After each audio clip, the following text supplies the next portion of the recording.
ஒரு சில நம்பத்தகுந்த வட்டாரங்கள்லேருந்து கிடைச்ச சோர்ஸ் படி, நம்ம சூப்பர் ஸ்டார் ரஜினிகாந்த் சார் வந்து இப்போ பேன் இந்தியா ஃபிலிம்ஸ் பண்றதுல தான் அவருடைய இன்டென்ஷன வந்து காமிக்கிறாரு அப்படின்ற மாரி வந்து தெரிய வந்திருக்கு.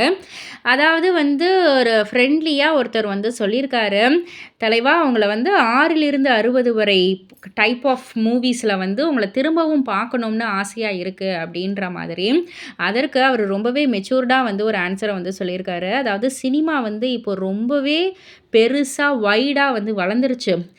அண்ட் அந்த சினிமாவுடைய பிசினஸ் பொட்டன்ஷியலும் வந்து இப்போ பெருசாயிடுச்சு. அதனால என்ன வச்சு தயாரிக்கிற ப்ரொடியூசருக்கு வந்து ப்ராஃபிட்டபிளா இருக்கணும். அதனால வந்துட்டு ஆர்டிஸ்டிக் ஃபிலிம்ஸ்லாம் வந்து இப்போ வந்து சாத்தியமே கிடையாது இந்த காலகட்டத்தில. அப்படின்ற ஒரு பதில வந்து அவர் சொன்னதாக, சூப்பர் ஸ்டார் அவர்கள் சொன்னதாக ஒரு சில நம்பத்தகுந்த வட்டாரங்கள்லேருந்து சோர்ஸ் கிடைச்சிருக்கு. இத பத்தி நீங்க என்ன நினைக்கிறீங்க? உங்களுடைய கருத்து என்ன? அப்படின்றத கீழ உள்ள கமெண்ட் பாக்ஸ்ல குறிப்பிட்டு சொல்லுங்க. மறக்காம சேனல சப்ஸ்கிரைப் பண்ணி பக்கத்துல உள்ள பெல் ஐகான கிளிக் பண்ணிடுங்க.